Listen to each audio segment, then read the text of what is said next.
So now we're going to start modifying the data in BP camera. We're going to go over here to the event begin play. I'm just going to drag this over here, and after that right click over here and type get game mode. Drag from the return value and then search for store game mode. Alright, so cast to store game mode, connect the execution pin, and after that drag from the as store game mode over here and then search for BP save game. So we are going to get the BP save game, and after that we are going to right click over here and select promote to variable. Alright, so connect the execution pin of the cast to store game mode to the set as BP save game over here so that we can reuse this variable reference later on. So once again drag these and move it away, and after that drag the data pin of the set as BP save game, and then we are going to get the saveg store characters reference, and after that we're going to use a for each loop, connect the execution pin, and again drag this a bit more further away, and after that we are going to create a new variable. We are going to type max write distance. Alright, and set the data type as float. Alright, so this variable is going to store the maximum distance at which the camera can go to the right side. So we're going to drag this reference away, set the max write distance, drag the execution pin of the loop body to the set max write distance. From the input pin of the max write distance, I'm going to drag and then search for an add operator, and after that I'm going to get the move camera by reference over here, drag this over here. We're going to get the reference, and then we're going to split the struct pin. Alright, so make sure to right click over here. If you right click on any other area, you will get this settings over here. So you have to right click at this point over here, only then you will have this specific settings to modify the variable. So yeah, select the split struct pin and connect the move camera by X value to the add operator over here, to the A pin over here, and then we're going to once again drag the max distance and get the value. Alright, so we're going to connect it like this. So I'll explain what all of this does later on after we add all the logic.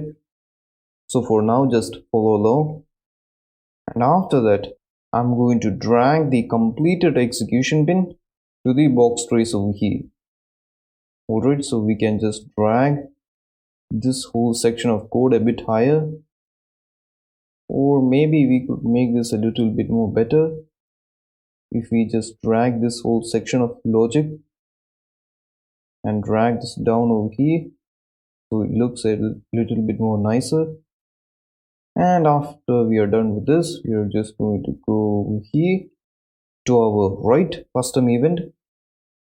So over here I'm going to drag this section of logic a bit higher, and after that I'm going to drag the max write distance, and we are going to get the variable and then drag from the max write distance and search for subtract, the subtract operator, and over here I'm going to give a value of 200.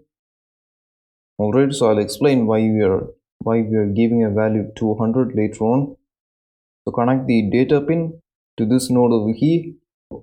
Alright, so after this we're going to move over here. So over here I'm going to drag the move camera by. So we're going to get the move camera by reference and then connect it like this. And for the left custom event, we're going to go over here and then drag the move camera by once again. Again, get the reference. We need to right click over here and then split the struct first.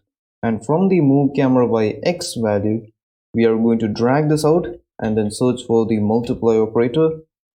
for the b value over here, I'm going to give it a value of -1, and for the b vector of this addition operator, we're going to right click and then select split struct pin and then connect this value to the x value over here. And the reason why we are doing this is because we need to convert this value over here to the negative value, because we need to move to the left side, and that is the reason why we are multiplying this by -1. Again, I'll explain more in detail later on. And then I'm just going to delete this off and drag this away, and then from the box trace by channel, I'm going to drag the boolean value or the return value over here, and then search for branch, connect the execution pin to the branch pin over here, and then from the false pin, I'm going to drag out and then search for print string, expand it, and we're going to give this a red color since it's going to be a warning. And for the in string over here, I'm going to type box trace did not hit anything. Alright, so in case the box trace didn't hit any of the characters, the return value over here is going to be false, and the branch will execute this print string, and that way we will know that something have gone wrong in our box trace. Alright, so after we are done with that, I'm going to remove this and I'm going to get rid of that variable as well, and then from the true execution pin, drag out and then search for the for each loop, and I'm going to get the ASBP save game reference, and then we are going to get the saveg store characters array over here and then connect it to the array in the for each loop, and then drag the hit actor and then search for get class. Alright, so under utilities, get class, and after that from the for each loop, I'm going to drag out the array element and then search for break store characters struct. And then you can actually select on this node over here and then go to the details, click on this arrow icon over here under default category, and you can choose which pins that you want to show up over here. So currently I need the store characters and the game characters pin. So this way you don't need to actually click on this icon over here to expand it and then access each of the nodes that are under it. So after that, I'm going to drag the store characters over here and then search for equal operator and then get the return value of get class and then connect it like this. And after that, drag from the loop body and then search for branch, and then from the equal operator, drag the boolean value and then connect it to the branch node like this. And after that, I'm going to drag the character name over here, and we are going to set the character name, and then from the branch node, connect the true execution pin to the set character name over here, and then once again select the break store character struct, and under details we need the character name, not the game characters. So again, you can easily change and hide the pins as you need them. So once again, drag the character name from the break store character struct and then connect it over here. And after that, we're going to create a new variable. This time we are going to call the variable character array index. So this variable is going to store the character array index. So the data type for this variable is going to be integer. Drag out this variable and we are going to set the character array index and then connect the execution pin of the set character name to the set character array index, and from the for each loop, drag the array index over here to the character array index. So I am done organizing the code a little bit so that it looks nicer.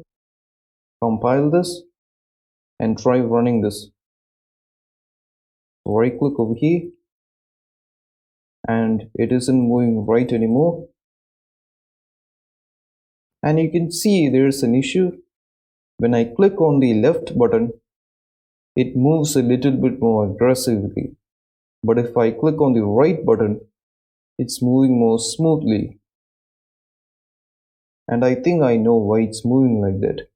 So over in the BP camera, for the left custom event, click on the timeline over here, double click on it, and then I'm going to select all these pins over here, right click, and then select auto key interpolation.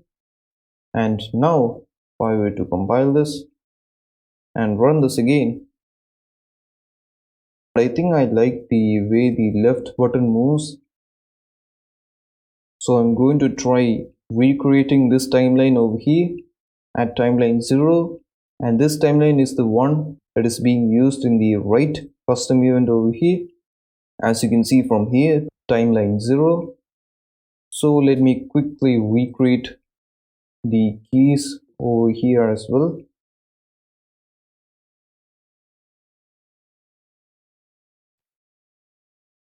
So now if I were to try testing this, now it moves a little more faster. We're going to save it.